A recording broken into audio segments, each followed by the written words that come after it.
नमस्कार, आदाब। मैं हूं प्रतीक्षा और लेकर हाजिर हूं आपका अपना पसंदीदा प्रोग्राम जिसका नाम है पैगाम हिंद, जहां हम बात करते हैं भारतीय संस्कृति, भारतीय रवायत और तमाम उन परंपराओं की जो भारतीय संस्कृति को और ज़्यादा मजबूत बनाती हैं, विश्व के दूसरे मुल्कों से अलग बनाती हैं।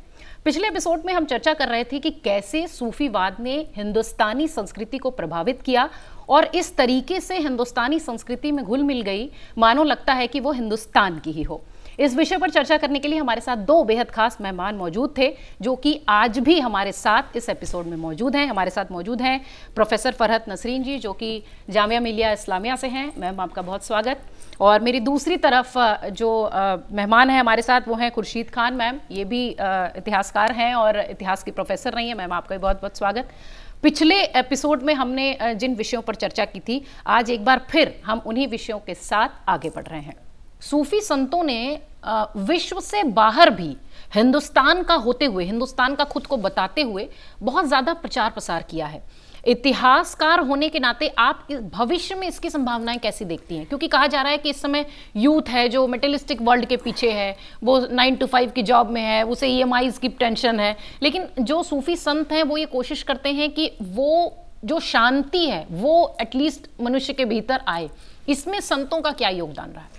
देखिए, जो अभी मैं फ्यूचर की बात जो प्रोजेक्ट कर रहे हैं कि सूफीज़म बढ़ता ही जा रहा है और इसका प्रभाव बढ़ता ही जा रहा है। क्यों बढ़ रहा है? क्योंकि जितनी लाइफ में इनसिक्योरिटीज़ आएंगी और जितनी खलिश आएगी, सुकून आदमी उतना ही चाहेगा। और ये जो कव्वाली वगैरह हैं आपको एक सुकून देते हैं। और यंग क्राउड आप इतना देख लीजिए, किसी भी आप जाइए सूफी कॉन्फ्रेंस में या कव्वाली में, देख लीजिए कितने यंग लोग हैं। बसंत के दिन, उस दिन दरगाह में बहुत सारे यंग बच्चे थे, हर एक समुदाय के लोग थे।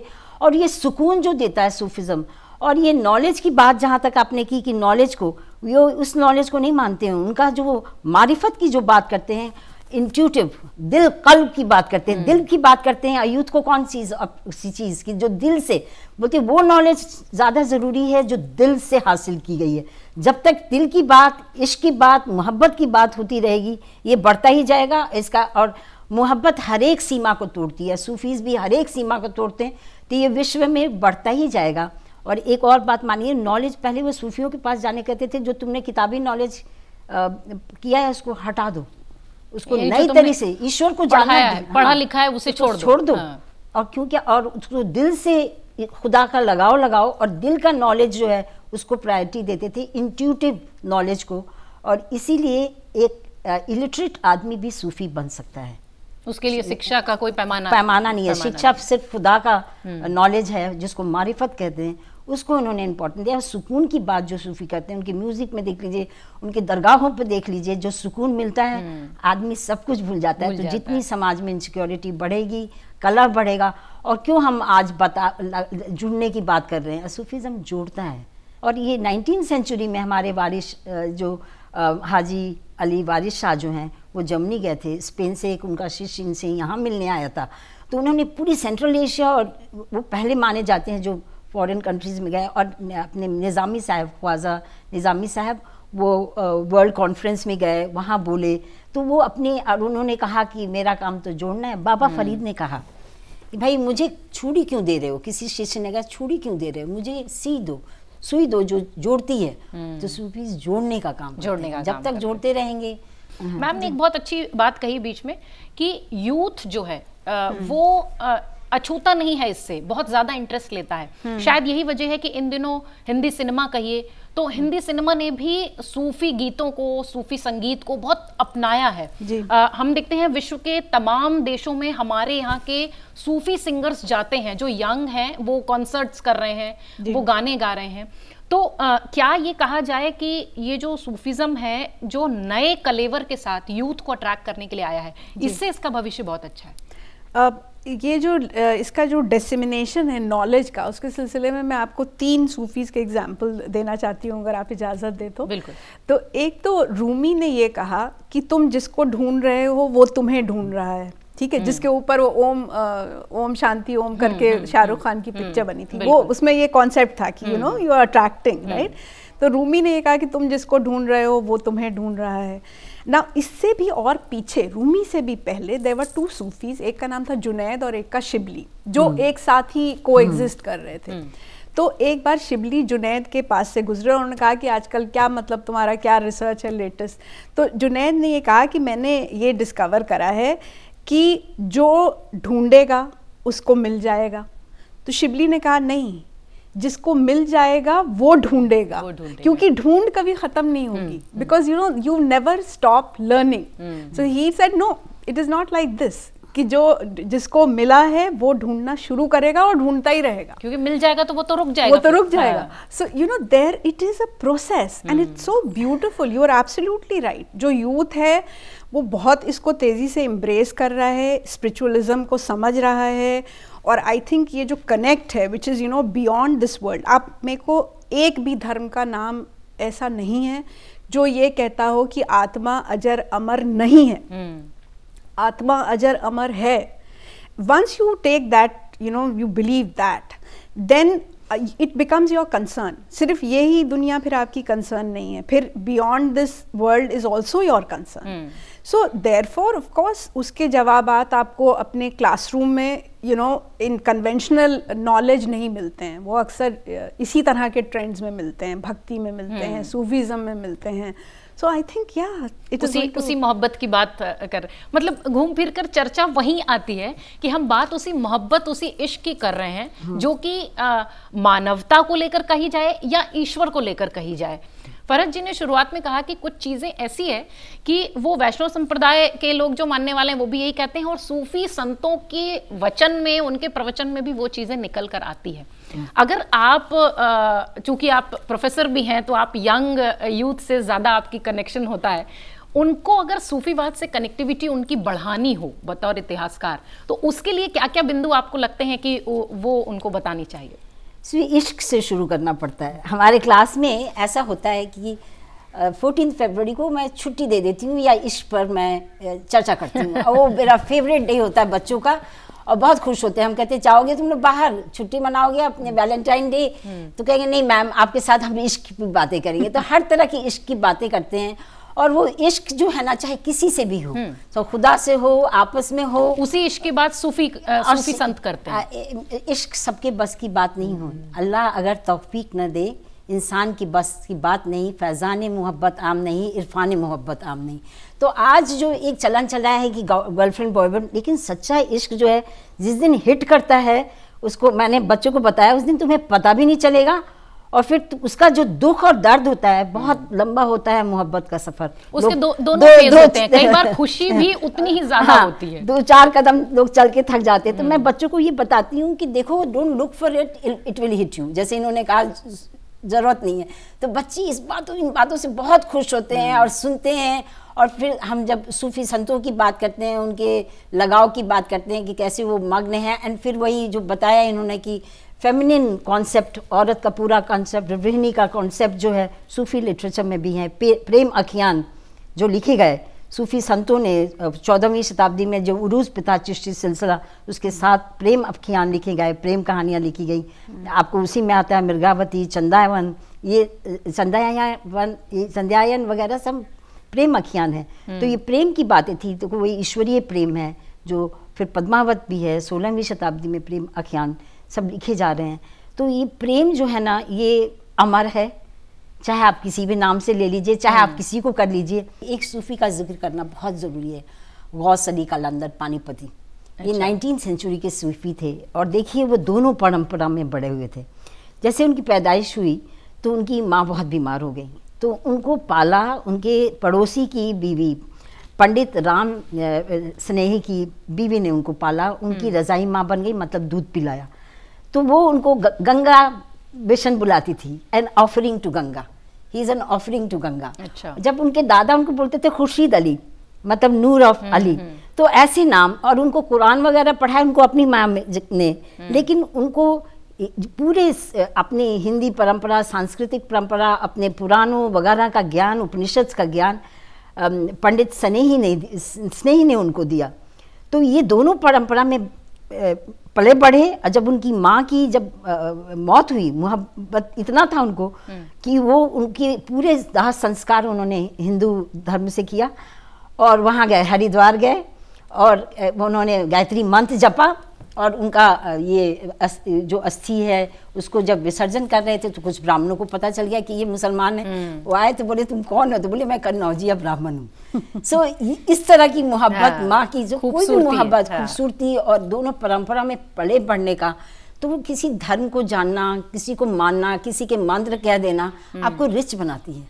Sufism enriches you.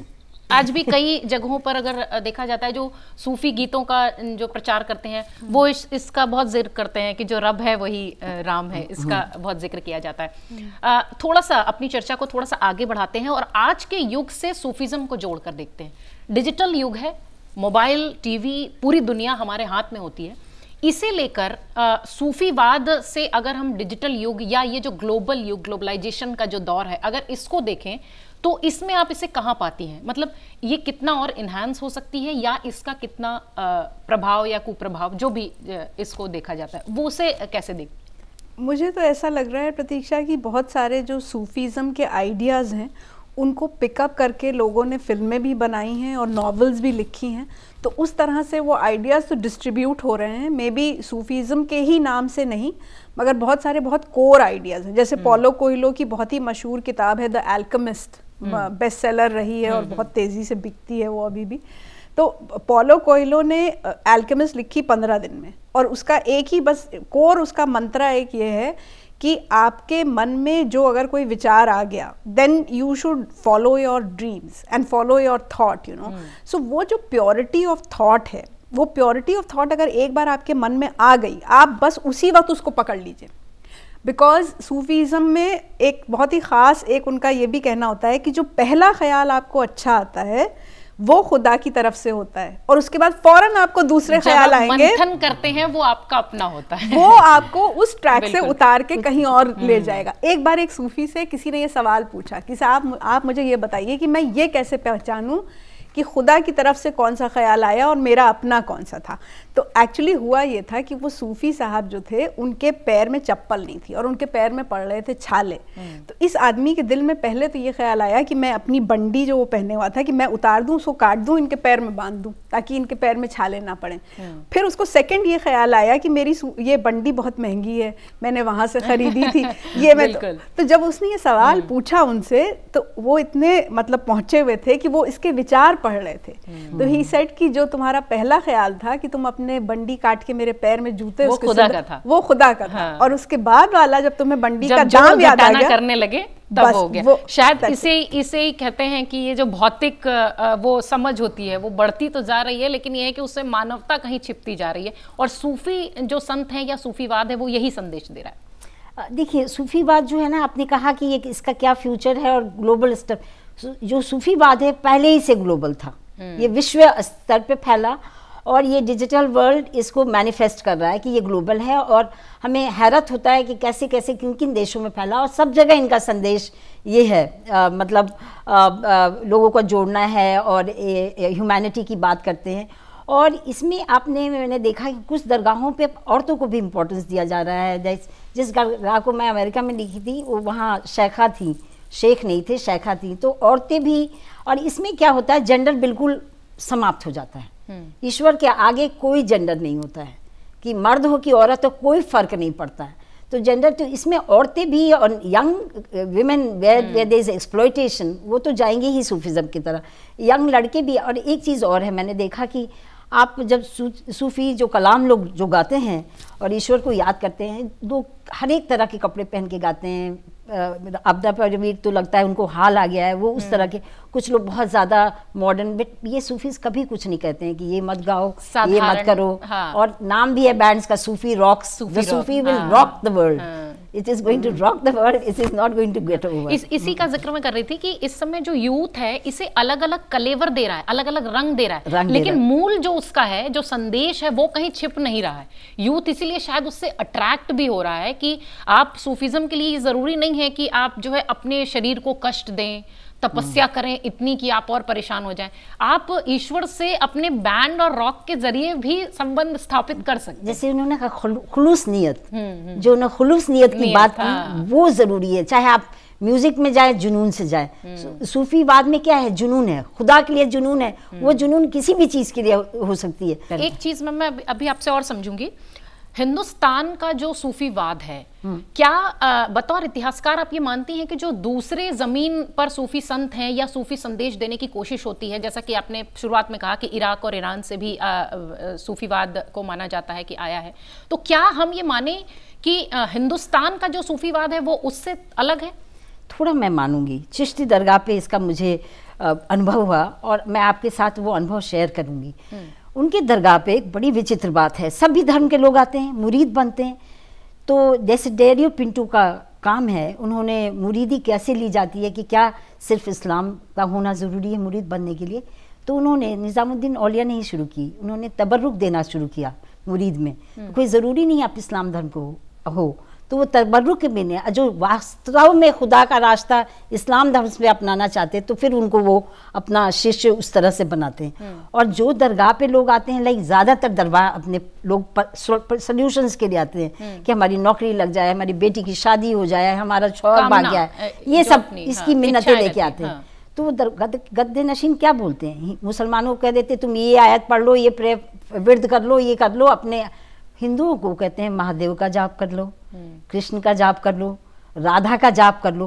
तो उसी धर्म में रह के वो उनकी समस्याओं का समाधान बताते हैं और उनको ये नहीं मतलब होता, वो सिर्फ देखते हैं कि ये अपनी समस्या के साथ में आता है और वो दुआ करते हैं कि इनकी समस्या का समाधान हो। दूसरी जमीन पर ये नहीं मिलती, मेरे ख्याल से ये नहीं मिलती, मैं नहीं कह सकती हूँ, लेकिन ये मुझे यहीं पर भी सभी दरगाहों पे ये नहीं मिले शायद। ये चिश्ती दरगाह पे तो है, और चिश्ती सबसे बड़ा यहाँ का बिल्कुल इसी खूबसूरती की बात हम आज कर रहे हैं कि कैसे हिंदुस्तानी रवायत जो है वो सूफीवाद उसको अपना चुकी है। यानी अब सूफीवाद को हिंदुस्तानी रवायत कहा जाता है। और जैसा कि मैम ने कहा कि दूसरी जमीन पर जो सूफीवाद है वो उस तरह का नहीं है जैसा भारतीय संस्कृति में है, क्योंकि भारतीय हिंदुस्तानी जो संस्कृति है वो सारी खूबसूरती समेटे हुए है। और जो विश्व के दूसरे देश हैं शायद इसीलिए भारतीय संस्कृति की जो ज़मीन है उससे बहुत ज़्यादा प्रभावित होते हैं। सूफीवाद पर चर्चा हमारी लगातार जारी है, पर एक जो बहुत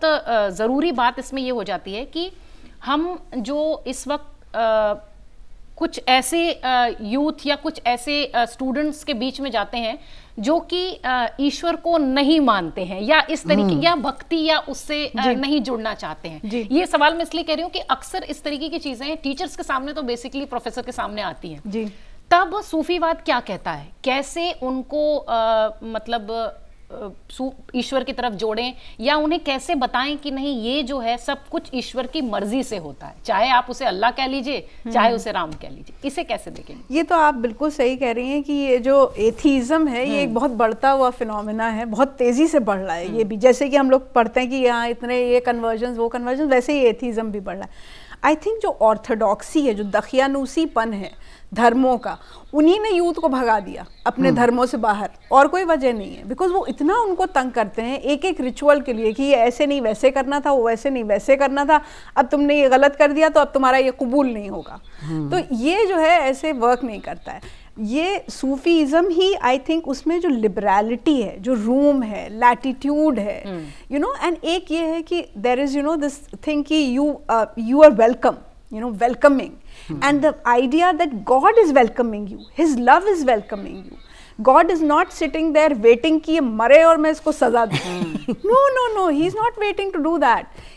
वो इसलिए वो आपको He loves you। और सूफीज़म का एक बहुत ही इम्पोर्टेंट जो वो लोग प्रोफेस करते हैं वो ये है कि खुदा का प्यार जो है वो जितना माँ का प्यार होता है उसको आप 90 टाइम्स मल्टीप्लाई कर दीजिए तो वो खुदा का प्यार होगा। यू टेल मी प्रतीक्षा, हम लोग ज़िंदगी में क्या ढूंढ रहे हैं? हम लोग सुकून ढूंढ रहे हैं, मोहब्बत ढूंढ रहे हैं, खुशी ढूंढ रहे हैं, और जो हम लोग पैसा कमाते हैं या जो भी करते हैं वो सिर्फ ज़रिया है उन एंड्स की तरफ, है ना? तो ये सूफीज़म जो वो एंड है जिसको हम लोग ढूंढ रहे हैं उसके लिए हमें शॉर्टकट बता रहा है। इनफैक्ट मैम जैसी बात फरहत मैम अभी कह रही थी कि जो सिंप्लिसिटी है वो आजकल के यूथ को बताना पड़ता है, वो उसकी वैज्ञानिकता, उसके तर्क वो बताने पड़ते हैं, क्योंकि आजकल के बच्चे ऐसे नहीं मानते कि आप किसी की चीज़ के भी पीछे कर दें। कितनी समस्याएं आपको लगता है कि यूथ को सूफीज़म या सूफीवाद को पढ़ाने के लिए आती है? देखिए, आपकी बातों से मुझे लगा, आज मैंने सोचा कि सूफी स्टडीज़, रिलीजियस स्टडीज़ को महत्व देना पड़ेगा। और देखिए, जितना ज़्यादा धर्म का नकारात्मक रूप है समाज में, ये लोग बच्चों, खासकर यूथ को नास्तिकता की तरफ ले जा रहा है। तो कहीं ना कहीं सूफीवाद जो है उस नास्तिकता को कम कर सकता है, क्योंकि वो सकारात्मक, धर्म का सकारात्मक रूप दिखाता है कि भाई धर्म में जोड़ सकता है। धर्म क्या है? एक रास्ता है खुदा तक पहुंचने के लिए। सूफीवाद क्या कहते हैं? विभिन्न धर्म सब अलग हैं, लेकिन किसके पास जा रहे हैं? खुदा के पास जा रहे हैं। तो ऐसी बातें जो जोड़ने की है, जो इश्क करने की है, मोहब्बत की है, जो इतनी मामूली सी बात है, खलूस नियत की बात है, तो नेचुरली इससे कोई भी आदमी प्रभावित होगा और हमारा यूथ भी प्रभावित होगा। हम आजकल के नास्तिकों की बात करती हैं, क्यों दूर जाएं। मेरा बेटा ही कहता है मैं नास्तिक हूँ, लेकिन जब प्रॉब्लम होता है फरगाह दरगाह चले जाओ, पर दुआ कर लो, मेरे लिए तावीज़ ला दो। तो इनकी नास्तिकता भी बहुत क्षणभंगुर होती है। सीजन में ज्यादा सक्रिय दिखते हैं वो क्षणभंगुर होती है। धीरे धीरे मैंने यूथ को देखा है कि खुद अपने आप भी वो ऐसे गानों को, ऐसे वो खुद इंटरेस्ट लेने लगते हैं। मैं उसी बात का जिक्र कर रही थी कि चले आ रहे हैं। हिंदी सिनेमा ने बहुत बड़ा योगदान सूफीज्म से या सूफीवाद से यूथ को बहुत कनेक्ट किया है। और आज वो मतलब ईयरफोन के साथ साथ वो लाउड म्यूजिक में भी सूफी गीतों को सुनते हैं, सूफी रॉक, सूफी गीत को पसंद करते हैं। शायद यही वजह है कि सूफीज्म इतनी मजबूती से हिंदुस्तान में जड़ बनाए हुए है। एक सवाल अंत में मैं करूंगी जो कि दोनों लोगों से होगा बारी बारी से। प्रश्न ये है कि हिंदुस्तानी जो संस्कृति है वो किस तरीके से सूफीवाद पर उसका प्रभाव आप देखती हैं? मतलब हिंदुस्तानी संस्कृति कैसे रिच हुई, कैसे हिंदुस्तान में सूफीवाद ने इतना प्रभावित किया कि आज एक पहचान हो गई है। कई बार ऐसा होता है कि सूफीवाद को लोग कहते हैं सूफीवाद अच्छा हिंदुस्तान से, ऐसा मुल्क के दूसरे देशों में। आप इसे कैसे देखती हैं? मुझे तो लगता है कि जो एक हम लोग इंग्लिश में एक लफ्ज यूज करते हैं, अकल्चराइजेशन, जिसमें आप एक दूसरे की सभ्यता और संस्कृति सीख लेते हैं अनजाने में, बिना जाने हुए कि हम सीख रहे हैं, मगर आप सीख लेते हैं। तो वो अकल्चराइजेशन जो है वो बोलचाल में, लोगों के कपड़े में, लोगों के वैल्यू सिस्टम्स में बहुत डीपली पेनिट्रेटेड है। उसको आप बिल्कुल, जिसे कहते हैं, आप उसको कंपार्टमेंटलाइज नहीं कर सकते हैं, अलग अलग डिब्बों में नहीं डाल सकते आप हिंदुस्तानियों को। सो आई थिंक दैट इज़, ये सूफीज़म का और जो भक्त थे दोनों का ही ये देन है दैट वो इस तरह से इसको करें।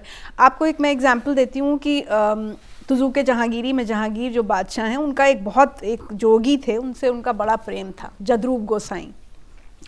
तो जदरूप गोसाई का जहांगीर ने बहुत जिक्र किया है अपने ऑटोबायोग्राफी में, और वो ये बार बार कहते हैं कि मैं जदरूप से कितनी भी बात कर लूँ, मुझे लगता है कि अभी और सीखने के लिए कुछ बाकी है। तो वो जो एक कॉमनैलिटी ऑफ अप्रोच है, ऑफ अंडरस्टैंडिंग है, वो अगर हम वो देख लें, जहांगीर को देखें, फिर हम दारा शिकोह को देखें, या उसके बाद हम आज की डेट में आगे बढ़ते जाएं। आप अभी फिल्मी गानों का जिक्र कर रही थी, आप गुरुदत्त का वो जो बहुत फेमस एक गाना है, ये तख्तों ये ताजों की दुनिया है ना, ये दुनिया अगर मिल भी जाए तो क्या है, तो ये जो नेगेशन है वर्ल्डलीनेस का, ये भी तो सूफीस्टिक अप्रोच है ना। So you see that very very strongly in that song. Hindi cinema की आप बात करते हैं, फिल्मों में भी दिखाया गया है, वो यूथ जब बेहद परेशान हो रहा है, जब किसी संकट में है, तो वो उन गीतों को सुन रहा है। या जिस तरीके से मैम कह रही थी कि जो मज़ारे हैं वहां पर यूथ बहुत काफी संख्या में नजर आते हैं, तो शायद ये मतलब एक अलग पहचान बन चुका है सूफीवाद हिंदुस्तान को लेकर। बिल्कुल बिल्कुल, बहुत ही। मैम एक बात उसी सवाल के साथ मैं आपके पास भी आऊंगी कि आजकल ये है कि अगर आप विश्व के दूसरे देशों में जाते हैं और सूफी या सूफीज्म या सूफीवाद जैसे शब्द का इस्तेमाल करते हैं, तो वो एक पहचान हो गई है कि अच्छा हिंदुस्तान से, मतलब भारत से, तो दूध से पानी अलग जैसे नहीं किया जा सकता, वैसे मुझे लगता है हिंदुस्तान की संस्कृति से सूफीवाद को अलग नहीं किया जा सकता। आपने बिल्कुल सही कहा और बखूब कहा, लेकिन इसमें हाँ, ये बिल्कुल अलग नहीं हो सकते हैं। और आपने ये भी कहा कि जैसे हमारा यूथ है जो वो क्यों सूफीवाद की तरफ फिल्मों के क्यों आकर्षित हो रहा है, क्योंकि मटीरियलिज्म, जो प्रोफेसर फरहत ने कहा, मटीरियलिज्म जितना बढ़ेगा उतना ही सूफीवाद बढ़ेगा, क्योंकि वो ये अशांति जितनी बढ़ेगी उतना सूफीवाद की तरफ, क्योंकि वो कहता है निगेट मटीरियलिज्म। सूफीवाद में है कि आपको मटीरियलिज्म फॉलो ही नहीं करना है, गिव अवे एवरीथिंग, सब कुछ छोड़ के। इब्राहिम महादम इतने बड़े बादशाह थे, उन्होंने बादशाह छोड़ी और सूफी बन गए। तो इस तरह के, और अपने यहाँ कल्चर है, गौतम बुद्ध को देखिए, उन्होंने बादशाह छोड़ी और उन्होंने नए धर्म का वो किया। तो इस तरह की परंपरा जो है सूफीवाद को और भी बढ़ावा देती है उसमें।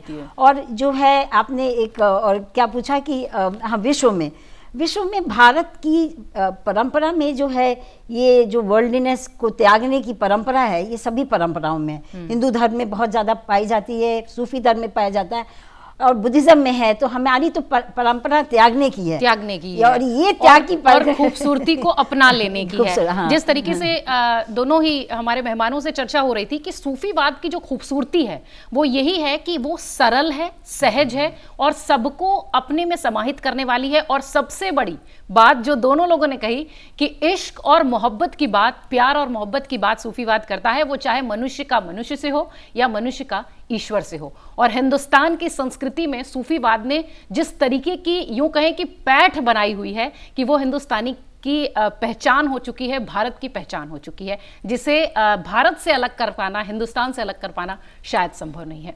आप दोनों मेहमान हमारे साथ जुड़े, बेहद शुक्रिया। और बातचीत का ऐसा सिलसिला था कि लग ही नहीं रहा था कि इसको रोका जाए, पर हमारे पास समय की कमी है। आप दोनों का बहुत शुक्रिया हमारे साथ जुड़ने के लिए। तो फिलहाल आज के लिए पैगाम हिंद के इस कार्यक्रम में इतना ही। मुझे दीजिए इजाजत। आदाब, नमस्कार।